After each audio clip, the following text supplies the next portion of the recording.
Hi, and welcome to Ask Anslie. I'm Dana Zalowski from the Stokes Group.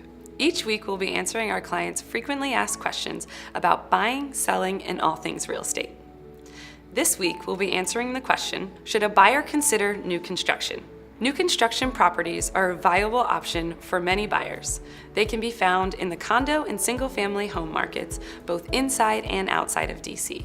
In the DC condo space, new construction often refers to condo conversions where a developer takes an old building, guts it, and effectively builds out brand new units. Single-family new construction homes also exist in DC, but building one typically involves tearing down a dilapidated or old home and building a new one in its place. We call this infill development. Of course, there is room in parts of the city for brand new developments, so we do see new townhouses and single-family communities being built as well. The scale is typically smaller than in the suburbs, but if a buyer wants to live in a brand new home, then they don't necessarily have to rule out DC. In the close-in areas of Alexandria, Arlington, and Bethesda, we see a combination of infill development and larger-scale projects, where entire neighborhoods are built around new town centers with high-density condos, townhomes, and single-family homes. Should a buyer consider new construction? We see absolutely no reason not to give it consideration if it appeals to them.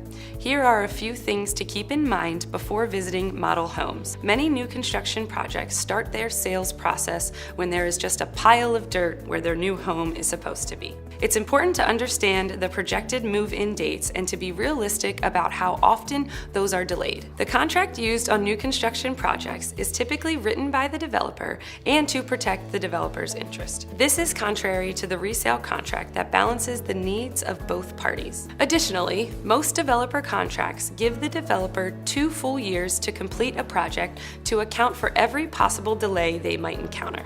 A lot can change in 2 years in terms of a buyer's housing needs and interest rates, among other things. Developers tend to tightly control the inspection process on new construction, and buyers are generally required to close even with outstanding items remaining. Finally, obtaining a loan on a new construction unit can entail being highly incentivized to work with the developer's preferred lender and/or title company. This is not necessarily a bad thing, but it is important for a buyer to understand the incentives and to compare rates and fees with at least one other lender and title company to be sure the discount being offered is worth it.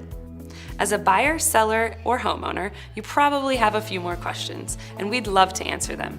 Call us at 202-270-1081, email us at Anslie@the Stokes Group, and be sure to keep your eye out for our next video.